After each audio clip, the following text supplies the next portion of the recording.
I call myself the Professor of Sparkling Surfaces. It sounds very important, doesn't it?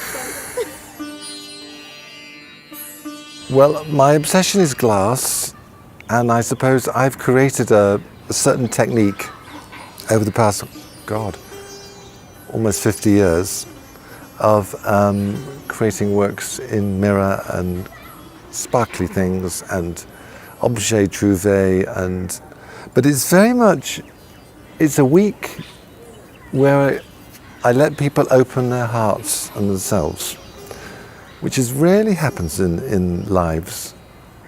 So okay, this is a technique and this is glass, it's all glamorous, but it's the way that I just let people open. And that to me is the most exciting thing.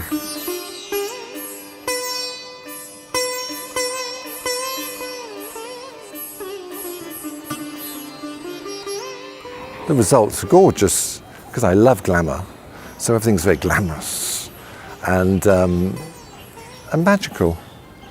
And in fact, it's the only workshop I do. I don't do any other workshops anywhere else. Well, we've had many things made by people. We had mobiles and huge wall pieces, lots of jewellery. People like making jewellery, and covering boxes and picture frames, and we once had a little sculpture. It's so varied. I just guide them for the week, yes. I just hear, and Sophie, who's been with me now for 2 or 3 years, and I guide them through it. And people are very nervous of their creativity, which is a great pity because actually, you know, the future of the world, with all this artificial intelligence, there's going to be no work. So people are going to have to create work for themselves. So things like leisure are most important, and creativity is. So if they can sit and, I mean, perhaps the whole world ought to become knitters. We could knit the world. I think it's very important for the future, which is kind of why I have my little museum in Wales. It's all, I just hope to bring joy to the world, and to be in Jaipur, well, I mean, it's a joy. I first came here in '82. Changed a lot. I remember having tea with the Maharaja. It was terribly important. But now it's all shops and rushing around, but gorgeous textiles and gems, and it's a feast for the eyes, this city.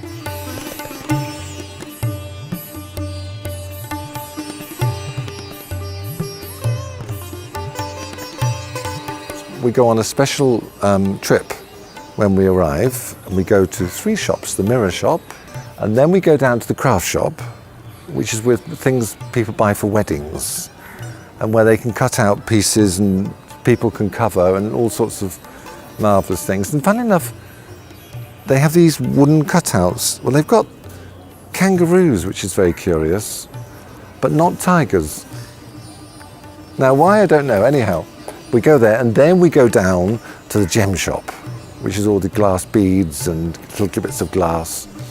And then for my little outing, I love to take them to the Amber Fort, because all this work is very intricate and very tight.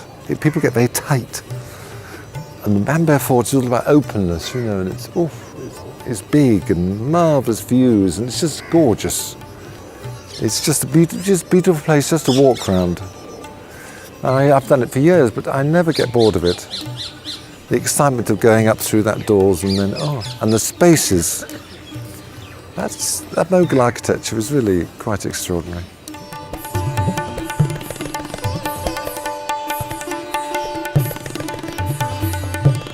And it's wonderful how Jyotika and Naina say, well, you're like family to us. And I think they really do feel that, which is a wonderful feeling. That the workshop should come here and they invite everybody almost into their home. And I think that's very special.